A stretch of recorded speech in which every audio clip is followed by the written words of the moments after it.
they say that you shouldn't drink to help with the grieving after someone's died. Well,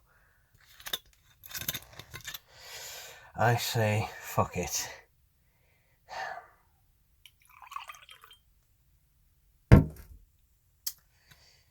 It's like, I don't know, say, like, you let yourself go at Christmas, every Christmas.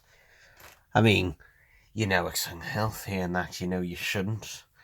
But you tell yourself, oh, don't worry, it's just for Christmas. You'll work it all off later on. Well, that's what I'm doing right now. Except replace Christmas with someone close to you dying, and replace the excessive eating with excessive drinking. Okay, not too excessive, but... okay, fine, excessive. At the moment, I just don't want to face the world right now. I mean, normally I'd go probably completely off the ropes, but I've got to keep myself at least... well, at least keep my mind in check enough, so at least I can control myself enough. Yeah. After all, I don't want to lose custody of James, which, believe me, would normally be enough for me to turn to drink enough. The fact that I am now a sole parent of a 13-year-old, and along with everything else that's been happening, not exactly a great position. But yeah, it's official. In Dorothy's will, custody of James and that was officially given to me. I don't know what to do. When I reached the hospital yesterday, yesterday at the time of recording this anyway, I was escorted to where James was sitting. He was just sitting in Dorothy's room, just in the corner. Although he wasn't at the time when I entered the room, I could tell that he'd been crying, which is obvious and understandable. I'd cried myself on the journey, but no sooner had I entered the room, he just got straight up, flew off his seat, and just hugged me tighter than anyone has ever hugged me before. I obviously then put my arms around him and hugged him back. We just sort of stood in silence like that for, I don't know how long. Was it 5 minutes, an hour? I don't know. It just felt like you couldn't feel time pass by anymore. James then eventually broke the silence and just said to me, "Can we go somewhere else?" I then looked down to him. He said, "Yeah. Any place you want. We'll go there right now."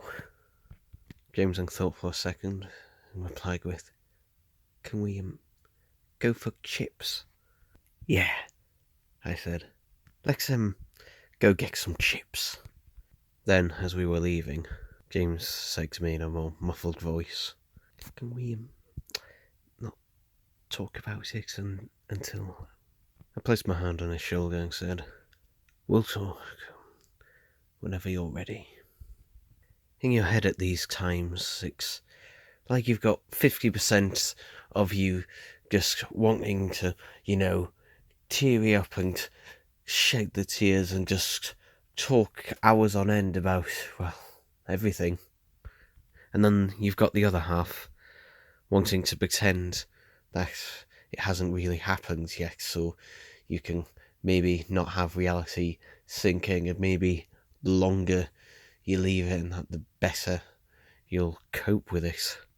People argue both ways about which one is better. To be honest, in my experience, I've tried both and they always have their ups and downs and generally the same outcomes. So to be honest, pick either. After all, in the end,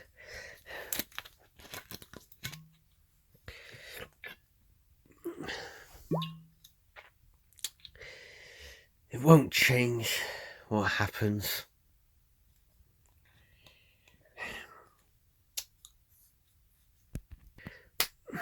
The only way change will come into effect is how you go on from there.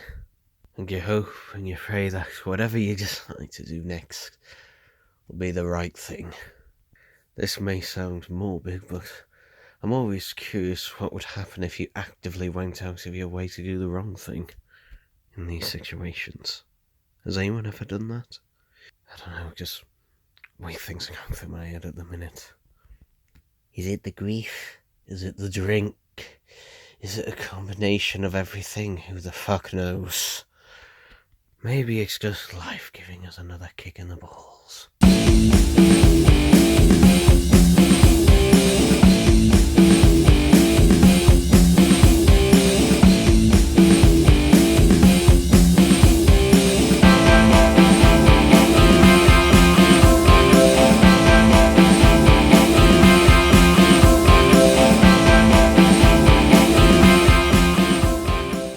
That segment you just heard was recorded a few nights ago.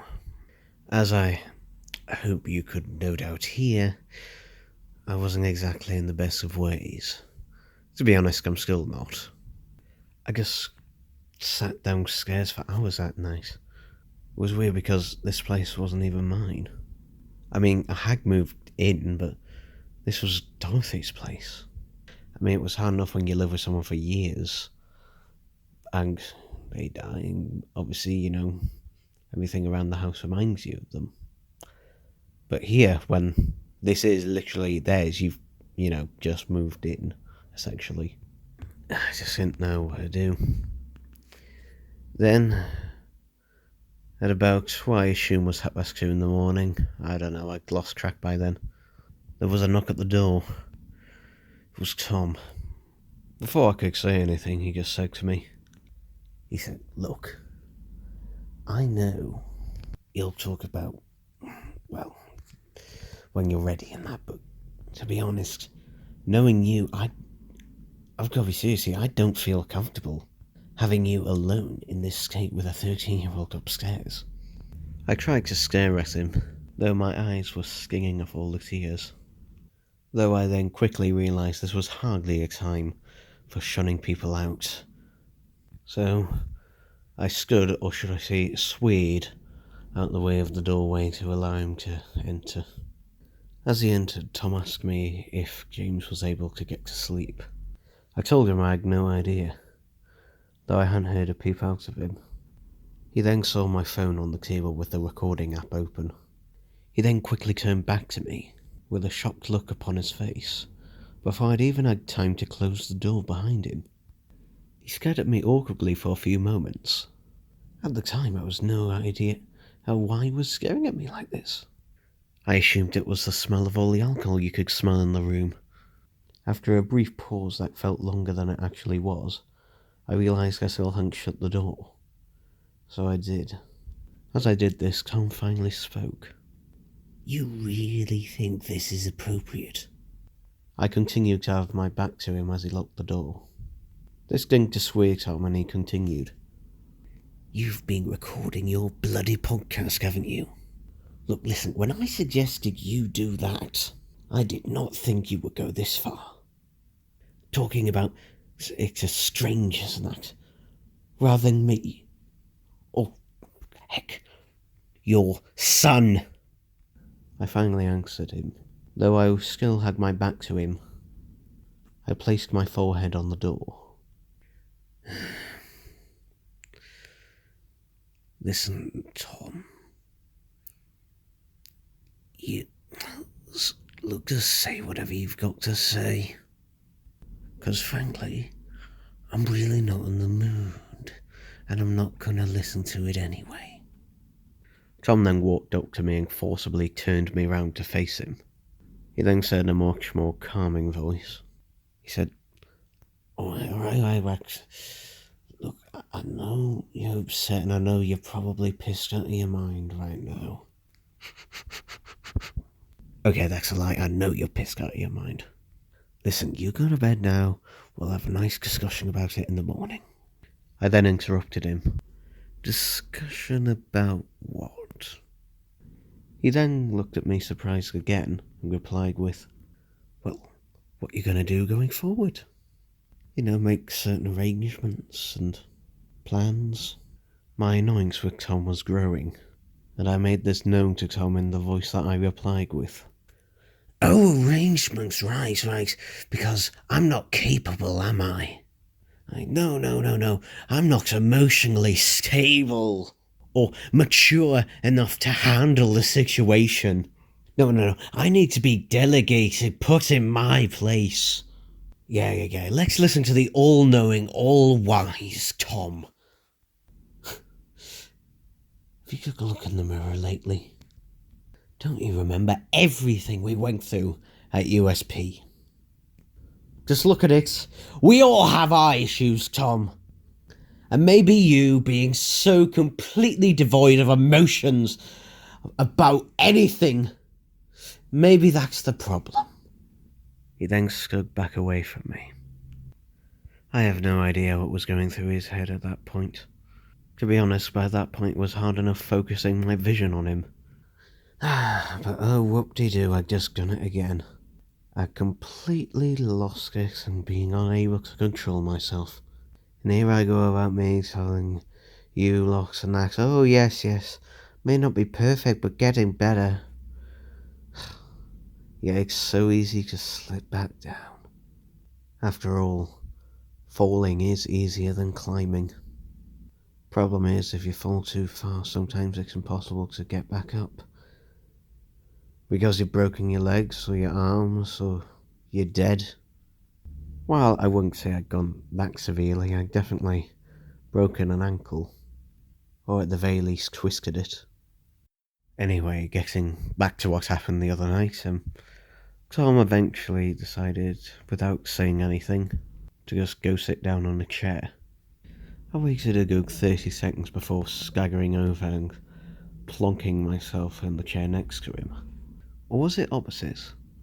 I don't know. It was in the dark, so I couldn't really tell. I then regained the cognitive ability to move my lips again, and thus I asked him, What are you doing?" He then replied in a very monotone voice, "I'm just going to sit here for if and when you need me. Or if you want to talk about something, or just to have someone there. Donfrey, you can do whatever you want. I won't stop you. If you want to jump off the roof of this building right now, I won't even bother trying to talk you out of it.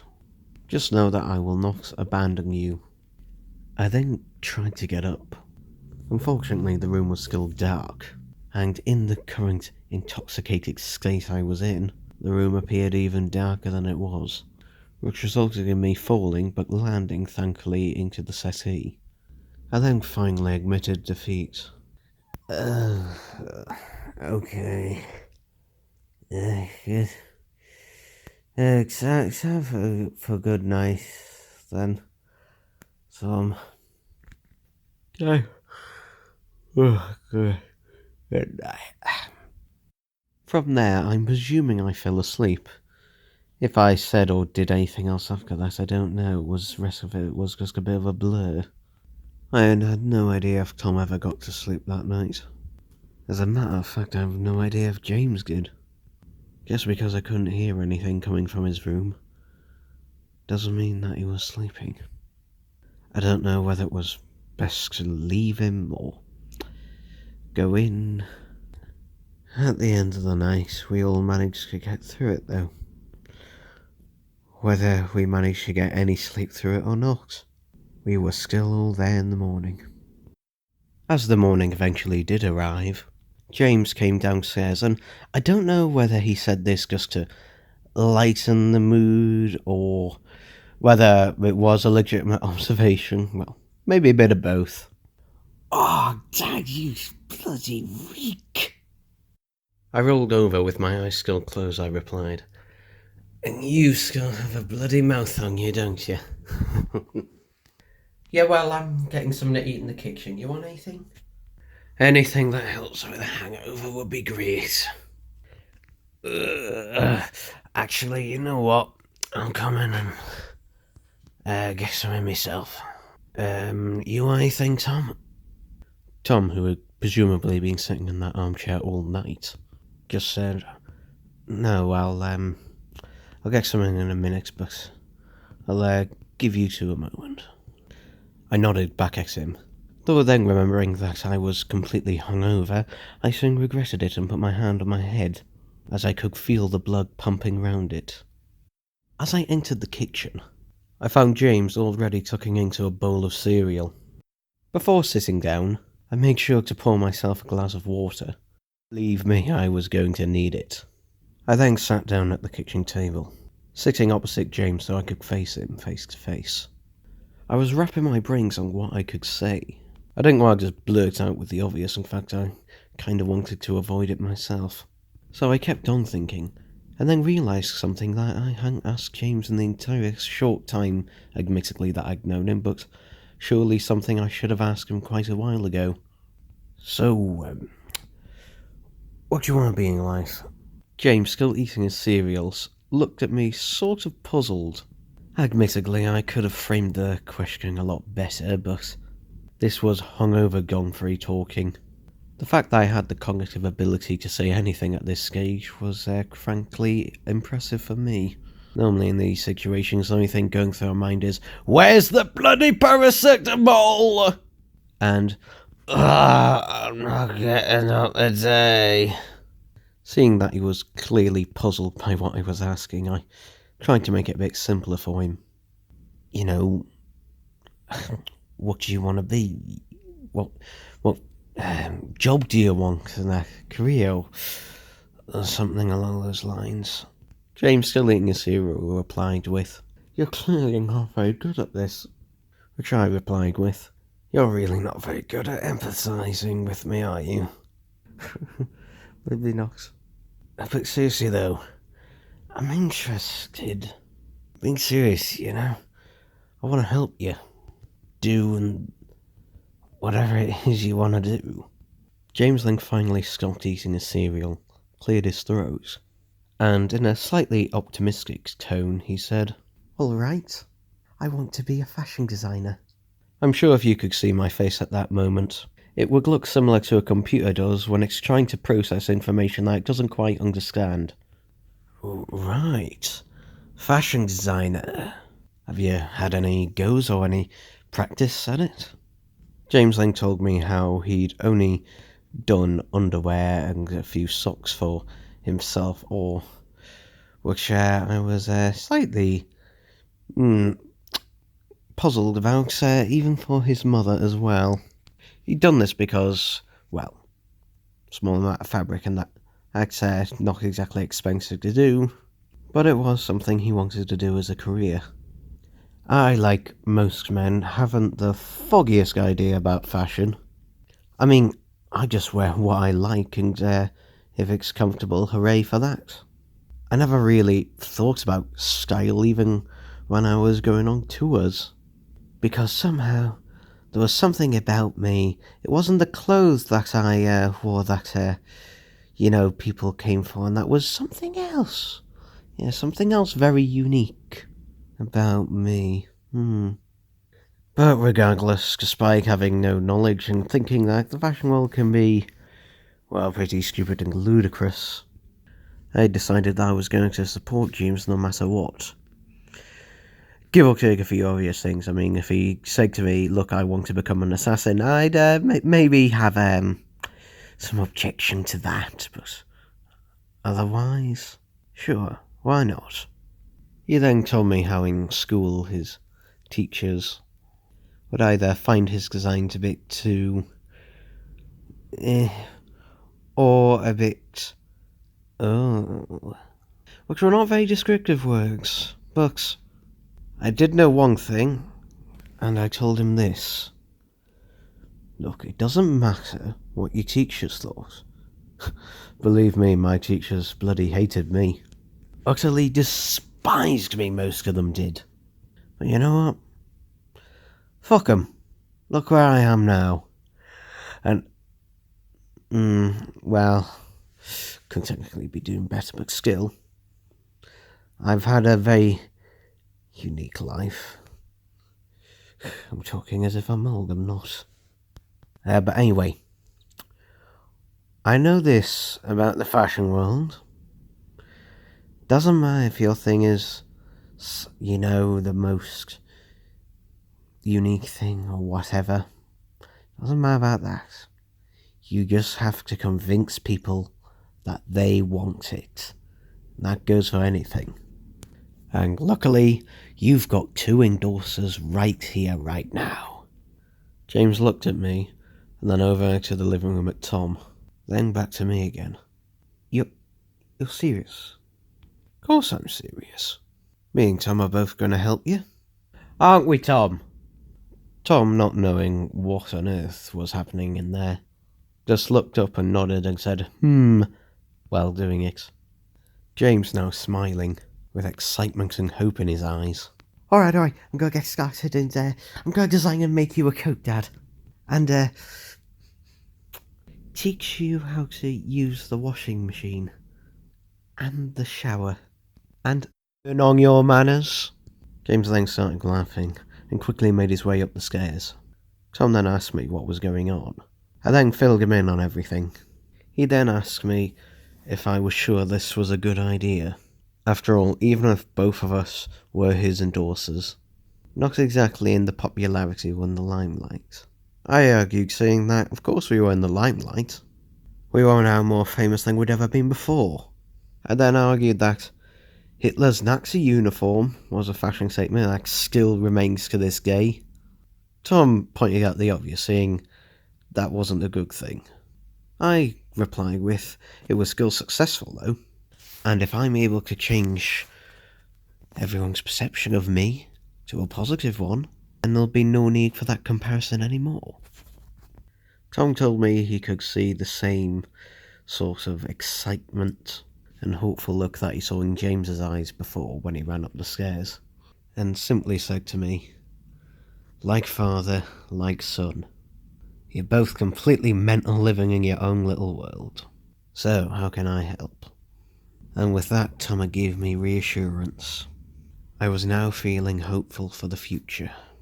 Not just for myself, and not just for James either, or Tom, but everyone. The hope that the bad things could be turned around, that the bad things that happen would not define us forever.